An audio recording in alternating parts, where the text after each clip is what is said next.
अब बात करते हैं वो 14 निकात का जो MOU लीक हुआ है, जिसपे वैंस भी चाहते हैं कि हम फौरन निकालें। ये बड़ा इंटरेस्टिंग है। ये ब्लूमबर्ग ने सबसे पहले एजेंसी ने निकाला, उसके बाद 2-3 और आउटलेट्स ने भी उस पर बात की, और फिर इरानियन वर्जन भी आया जो बड़ा ज़्यादा स्ट्रॉन्ग वर्जन है।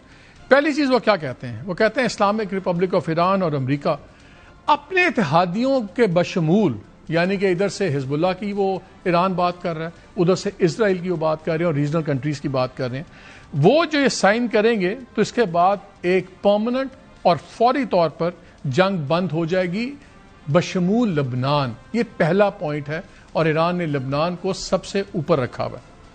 फिर सेकेंड पॉइंट आता है कि दोनों ममालिक एक दूसरे की टेरिटोरियल सॉवरेनिटी, यानी कि अपनी हदूद की खुद मुख्तारी की और उसकी उस पर बिल्कुल एक दूसरे का एहतराम करेंगे और एक दूसरे के इंटरनल मामलात में नहीं घुसने की कोशिश करेंगे। ये आप अगर आप बिटवीन द लाइंस देखें तो ये बेसिकली ईरान इसमें ये कह रहा है कि आप हमारी रिजीम की लेजिटिमेसी को माने कि हम लेजिटिमेट हैं, ये हमारा इंटरनल मैटर है कि किस तरह की हुकूमत होगी। तो इन बिटवीन लाइंस आपको साथ साथ पढ़ना होगा। तीसरी है कि हम 60 दिन के अंदर अमेरिका और ईरान मिल के अपना एक निगोशिएटेड सेटलमेंट पूरी कर लेंगे और अगर उसमें दिन बढ़ाने पड़े तो बाहमी रजामंदी से बढ़ा लेंगे।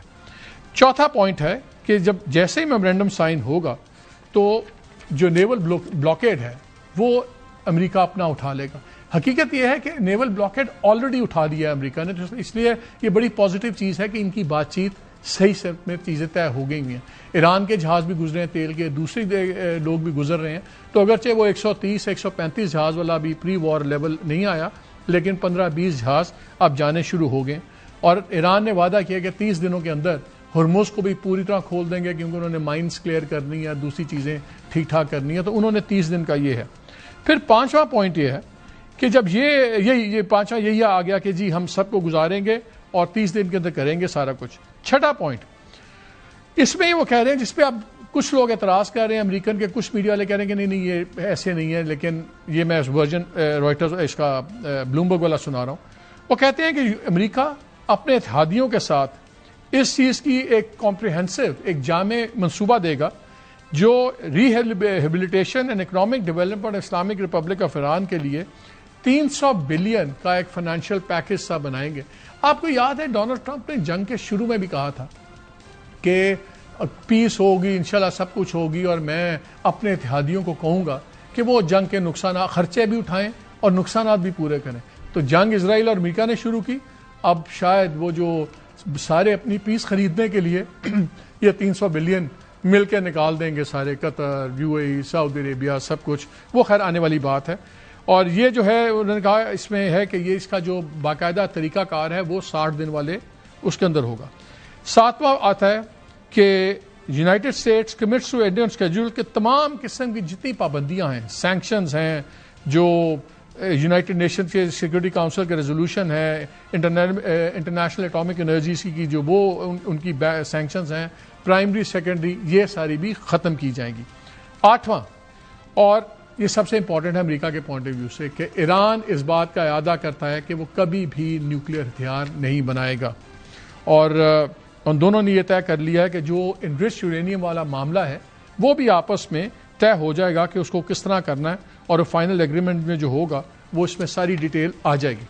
नवा पॉइंट आ जाता है कि ये दोनों ने ये तय कर लिया है कि ये अभी स्टेटस को रहेगा। ईरान न्यूक्लियर जो चीज़ें हैं कि ये वो डील में जाएंगे, न्यूक्लियर प्रोग्राम, और मीनवाइल ये कोई नई सैंक्शंस अमेरिका नहीं लगाएगा।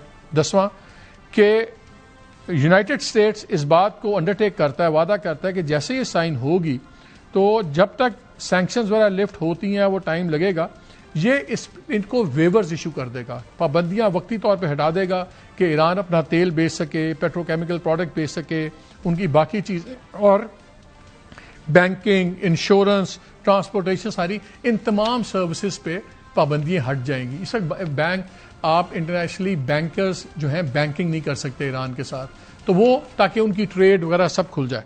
11वां है कि उन्होंने कहा है कि यूनाइटेड स्टेट्स ये अंडरटेक करता है कि जो प्रोग्रेस होगा नेगोशिएशन में फाइनल, तो जो फ्रोजन और रिस्ट्रिक्टेड एसेट्स हैं, फंड्स और एसेट्स, ईरान के करीबन 100 बिलियन से ज़्यादा के फ्रोजन एसेट्स और फंड्स वगैरह हैं, वो भी रिलीज़ कर दिए जाएंगे और इनको अवेलेबल कर दिए जाएंगे, और उसकी भी मोडालिटीज़ वगैरह जो हैं वो चीज़ें हो जाएंगी, तय हो जाएंगी, लेकिन जो जितनी उसमें परमिशन चाहिए अमेरिका वो इनको देगा। इस्लामिक रिपब्लिक ईरान 12वां पॉइंट की दोनों एग्री करते हैं कि एक मैकेनिज्म बनेगा कि जो इस सारे फ्यूचर कमिटमेंट्स जो 60 दिन में चीज़ें तय होंगी उस पर कैसे अमल दरामद यकीनी बनाया जाएगा, वो मैकेनिज्म भी तय होगा। क्या गारंटर्स होंगे, क्या क्या होगा, किस किस्म का होगा, क्या यूएन गारंटर होगा या जो इस वक्त निगोशिएटिंग में फैसिलिटेटर्स हैं ये गारंटर्स होंगे, व्हाटएवर, ये अब तय होगा। 13वां पॉइंट है कि जब ये अंडरस्टैंडिंग वगैरह हो जाएगी तो जो इस्लामिक रिपब्लिक ईरान और वो ये फिर फाइनल तमाम चीज़ों के एग्रीमेंट में आ जाएंगे, और जो फाइनल एग्रीमेंट होगा 14 पॉइंट है तो वो एक बाइंडिंग रेजोल्यूशन होगा यूएन सिक्योरिटी काउंसिल में। आपको याद होगा यूएन सिक्योरिटी काउंसिल ने काफ़ी इन पे पाबंदियां भी लगाई हुई हैं और काफ़ी इनके खिलाफ सैंक्शंस हैं, सब कुछ है। ये है बेसिकली। अब आ जाए ज़रा पाकिस्तान के अंदर। पाकिस्तान के अंदर 2-3 मसले चल रहे हैं। गिलगित बल्तिस्तान चल रहा है, उस पर भी हम बात करेंगे कि अगर सब कुछ अच्छा है, और कल फिर दोबारा मुलाकात हुई बिलावल भुट्टो ज़रदारी की प्राइम मिनिस्टर साहब के साथ, तो उन्होंने कहा उनको आज बल्कि हुई एक मुलाकात तो पहले हुई थी, तो उन्होंने शुक्रिया अदा किया उनका कि जी उन्होंने हमायत का यकीन दिलाया। अगर सब कुछ ठीक है तो बार बार मुलाकातें क्यों हो रही हैं? अगर सब कुछ ठीक है तो बिलावल भुट्टो ने बजट में कोई भी विजिबल ना तकरीर की, ना एक्टिव पार्टिसिपेशन की, वो क्यों नहीं हो रहा? अगर सब कुछ ठीक है तो अचानक अलीम खान को ये 4 सीटें कहाँ से उनकी इस्तेकाम पाकिस्तान पार्टी को मिल गई? अगर सब कुछ ठीक है तो अभी तक जितने रिजल्ट्स आए थे वो भी election commissioner, chief election commissioner साहब ने आज कहा है कि जब फॉर्म 49 सारे हो जाएंगे फिर हम रिजल्ट अनाउंस करेंगे। अभी भी रिजल्ट जो हैं वो ऑफिशियल नहीं आए हुए। दूसरा, कश्मीर का इशू बहुत सेंसिटिव है।